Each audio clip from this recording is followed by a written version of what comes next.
என்னுடைய பெயர் சீராளன்.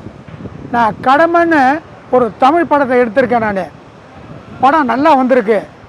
இது ஒரு விழிப்புணர்வு படம், அவேர்னஸ். ஒவ்வொரு குடும்பத்திலையும் வந்து பார்க்க வேண்டிய படம். என்னுடைய கடமை என்ற திரைப்படத்தை ஒரு குடும்பத்தில் சேர்ந்தவங்க பார்த்தாங்கன்னா தன்னுடைய பொண்ணை தனியாக எக்காரணத்தை மட்டும் வெளியே அனுப்ப மாட்டாங்க. வீம்புக்காக நகையை போட்டு நைட்டில் தனியாக நடந்து வர மாட்டாங்க.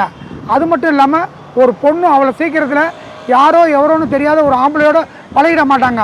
இப்படி ஒரு நல்ல விழிப்புணர்வு உள்ள கடமைங்கிற படத்தை நான் தயாரிச்சிருக்கேன். நான் இந்த நம்ம தமிழ்நாட்டில் உள்ள ஒவ்வொரு மக்களும் இந்த படத்தை பார்த்தாங்கன்னா நிச்சயமாக தன்னுடைய பிள்ளைகளை எந்த விஷயத்திலையும் அவங்களுக்கு ஒரு அசம்பாவிதம் ஏற்படாத அளவுக்கு பாதுகாப்பாக செயல்படுவாங்கங்கிறத நான் உறுதி சொல்லிக்கிறேன். நான் அது மட்டும் இல்லாமல் இந்த படத்தில் வந்து ஒரு கடமை தவறாத ஒரு நல்ல போலீஸ் ஆஃபீஸர், அவருக்கு என்ன பிரச்சனை வருதுங்கிறத மிக தத்துருவமாக டைரக்டர் சங்கர் எனக்கு அந்த படத்தில் விளக்கமாக கொடுத்துருக்காரு.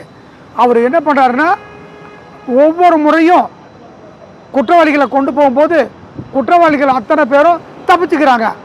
ஆனால் இவருக்கு மனசு கேட்கல, மனசாட்சி உறுத்திக்கிட்டே இருக்குது. வேறு வழியே இல்லாமல் இது மாதிரி ஆளுகளை விட்டால் ஆழம் முழுகு மாதிரி அப்படியே பறந்து போயிட்டே இருப்பாங்க அப்படின்னு சொல்லிட்டு ரிட்டையர் ஆன பிறகு அந்த அக்யூஸ்டை ஒழிக்கிறாரு. இது அருமையான ஒரு மேட்டர். இதை எல்லோரும் பார்த்து ரசிங்க. சிறப்பாக இருக்கும் இந்த படம். ஒவ்வொரு குடும்பத்திலையும் உள்ளவங்க வந்து பார்த்தாங்கன்னா இந்த படம் நல்லா இருக்குன்னு சொல்லுவாங்க. அதே மாதிரி செய்யுங்க. இந்த படத்தில் சுக்கிரன் சங்கர் அப்படிங்கிறவர் இயக்குனராக செயல்பட்டிருக்காரு. ரொம்ப அருமையாக இருக்குது. பாபுன்னு ஒருத்தர் கேமராமேன். மியூசிக் டைரக்டர் வந்து பிரசாத் கணேஷ். இதில் வந்து நடிகை வந்து சந்தியான்னு ஒருத்தங்க ஹீரோயினாக நடிச்சிருக்காங்க. எடிட்டர் பன்னீர்செல்வம். சென்னை சிட்டியில் ஒவ்வொரு இடம், சென்னை சிட்டியில் நாங்கள் போகாத இடமே கிடையாது. மவுண்ட் ரோடு ஃபுல்லாக எடுத்துட்டோம். கோடம்பாக்கம் ஏரியா, டி நகர் ஏரியா, பீச்சு, இது மாதிரி இடங்கள்லாம் எடுத்திருக்கோம். அற்புதமாக படம் வந்திருக்கு. எல்லாமே நைட் எஃபெக்டோடு இருக்குது. பார்க்குறவங்க நிச்சயமாக ரொம்ப சந்தோஷப்படுவாங்க.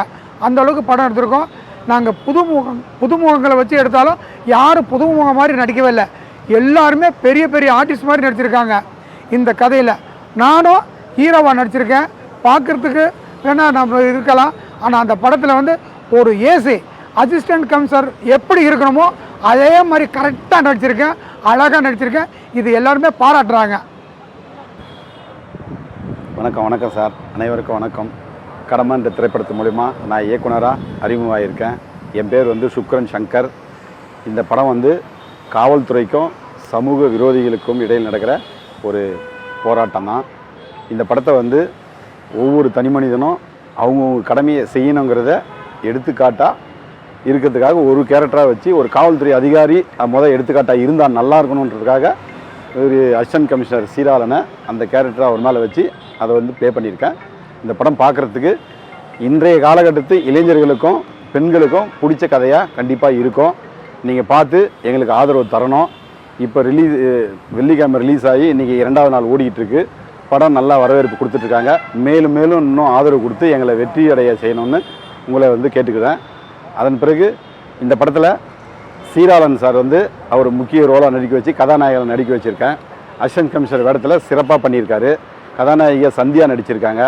பீமாராவுங்கிற வந்து வில்லனாக நடிச்சிருக்காரு. இந்த படத்தில் 2 பாடல்கள் இருக்குது. ஒரு பாடல் வந்து எல்லாருக்கும் பிடிச்ச மாதிரி ஒரு கவர்ச்சியான ஒரு பாடலாக இருக்கும். இன்னொன்று வந்து தீம் சாங்காக இந்த கதையோட அழுத்தத்தை சொல்கிற மாதிரி நல்ல பாட்டு 2 பாடல்கள் படத்தில் இருக்குது. அதன் பிறகு இந்த படம் வந்து விறுவிறுப்பாக போயிட்டுருக்கோம். திரைக்கதையை சொன்னோம்னா ஒரு நான் லீனியர் ஸ்க்ரீன் பிளேன்னு சொல்லுவாங்க. அந்த பேட்டர்னில் நல்ல இன்ட்ரெஸ்டிங்காக எடுத்திருக்கேன். கண்டிப்பாக இந்த படம் ரசிக்கும்படியான ரசிகர்களுக்கு விருந்தாக இந்த கடமை திரைப்படம் இருக்கும். கடமைன்றது ஒவ்வொரு தனி மனிதனுக்கும் இருக்கணுன்றதை வலியுறுத்தி சொல்லணுன்றதுக்காக நான் தான் அந்த கடமைன்னு டைட்டில் வச்சுருக்கேன் சார். கடமை வந்து காவல்துறைக்கும் சமூக விரோதிக்கும் நடக்கிற ஒரு போராட்டம் தான் சார் கடமை. கண்டிப்பாக எம்ஜிஆர் படம் அந்த காலகட்டத்துக்கு ஏற்ற மாதிரி காவல்துறையை பற்றி எடுத்திருப்பாங்க. அதன் பிறகு அர்ஜுன் சாரும் வந்து கடமைன்னு ஒரு படம் நடிச்சிருக்காரு, அதுவும் நல்லா பேசப்பட்ட படம். அதேமாதிரி இந்த படமும் வந்து கடமைன்ற டைட்டில் இருக்கிறதுனால நல்லா ரீச் ஆகிருக்கு.